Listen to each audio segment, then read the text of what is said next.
Hello friends, welcome to சமையல் சுப்பூர்.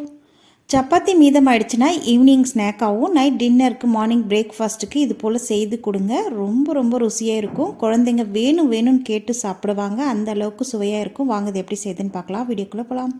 இதுக்கு முதல் ஸ்டவ் ஆன் பண்ணிட்டு கடாயில் ஒரு 5 டேபிள் ஸ்பூன் அளவுக்கு குக்கிங் ஆயில் சேர்த்துருக்குங்க. எண்ணெய் சூடானதும் ஒரு 1/2 டீஸ்பூன் அளவுக்கு சோம்பு சேர்த்துக்கலாம். சோம்பு பொரிஞ்சதும் கூடவே 2 பச்சை மிளகாய் பொடியை கட் பண்ணி வச்சுருந்தாங்க, அதையும் சேர்த்துட்டு வதக்கிக்கலாம். இது 2 வறுப்பட்டு வந்ததுக்கப்புறம் இதுக்குள்ளே 5 பல் பூண்டு பொடியாக கட் பண்ணி வச்சுருந்தாங்க, அதையும் சேர்த்துட்டு வெங்காயம், பெரிய வெங்காயம் 2 வெங்காயம் பொடியாக கட் பண்ணி வச்சுருந்தேன், அதையும் உள்ளே சேர்த்துட்டு வதக்கிக்கலாம். இது கூடவே தேவையான அளவுக்கு சால்ட்டு சேர்த்து வதக்கிக்கலாம். நம்ம ஏற்கனவே உப்பு போட்டு தான் சப்பாத்தி செஞ்சுருப்போம், அதனால் இதுக்கு தகுந்த அளவுக்கு உப்பு பார்த்துட்டு சேர்த்துக்கோங்க. வெங்காயம் ரொம்ப நேரம் வதங்கணும்னு தேவையில்லை, ஓரளவுக்கு வதங்கினது. இதுக்குள்ளே ஒரு தக்காளி பொடியாக கட் பண்ணி வச்சுருந்தா அதையும் சேர்த்துட்டு வதக்கிக்கலாம்.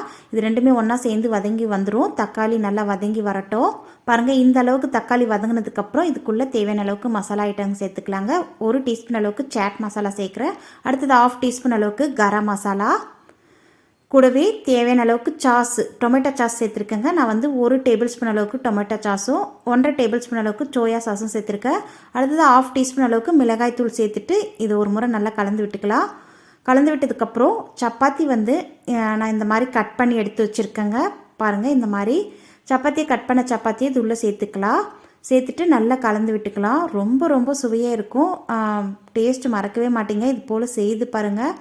இது கூட நீங்கள் வேணும்னா முட்டை கூட சேர்த்து செய்துக்கலாம், ரொம்ப நல்லாயிருக்கும். பாருங்கள், நல்லா கலந்து விட்டுக்கலாம். கலந்ததுக்கப்புறம் இதுக்குள்ளே லாஸ்ட்டாக பொடியை கட் பண்ண கொத்தமல்லி இலைகளை தூவி இறக்கணுன்னா கமன்னு வாசனையான சில்லி சப்பாத்தி ரெடி ஆகிடுங்க. ரொம்ப ரொம்ப சுவையாக இருக்கும். ஹோட்டலுக்கெல்லாம் போகவே மாட்டீங்க, வீட்டில் தான் செய்து கொடுப்பீங்க. பசங்க வேணும்னு கேட்டு சாப்பிடுவாங்க. நீங்களே இது போல் செய்து பாருங்கள். வீடியோ பிடிச்சிருந்தா லைக் பண்ணுங்கள். நம்ம சேனலை சப்ஸ்கிரைப் பண்ணி வச்சுக்கோங்க. இன்னொரு இன்ட்ரெஸ்டிங்கான ரெசிபியோடு உங்களை சந்திக்கிறேன். நன்றி, வணக்கம்.